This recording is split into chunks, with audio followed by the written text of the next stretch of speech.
తన ఇంటిపై దాడి చేసిన వారిని ఎట్టి పరిస్థితుల్లోనూ వదిలిపెట్టను అంటూ హెచ్చరించారు మాజీ మంత్రి అంబటి రాంబాబు. నిందితులపై చర్యలు తీసుకోకపోవడాన్ని నిరసిస్తూ గుంటూరు కలెక్టరేట్ ముందు దీక్షకు దిగారు అంబటి. తనపై జరిగిన దాడి వెనుక ఎంపీ పెమ్మసానితో పాటు ప్రభుత్వ పెద్దలు ఉన్నారని ఆరోపించారు. దుర్మార్గమైన పాలనకి పవన్ కళ్యాణ్ మద్దతిస్తున్నారని విమర్శించారు అంబటి.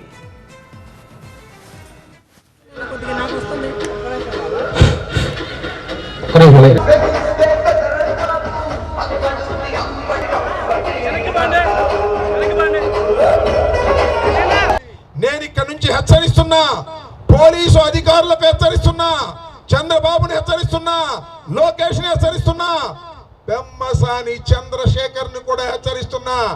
ఏదో 12 గంటలు నిరాహార దీక్ష చేసి ఇంట్లోకి వెళ్ళి పడుకుంటాడు అనుకుంటారో ఈ రాంబాబు.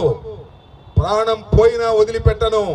ఆ అధికారులు శిక్షించేంత వరకు, నా ఇంటి మీద దాడి చేసిన వారిని జైల్లో పెట్టేంత వరకు నా పోరాటం వివిధ రూపాల్లో సాగుతూనే ఉంటుంది. గుర్తుపెట్టుకోండి, పెమ్మసాని, చంద్రశేఖరు, చంద్రబాబు, లోకేష్ గుర్తుపెట్టుకోమని మనం చేస్తున్నా.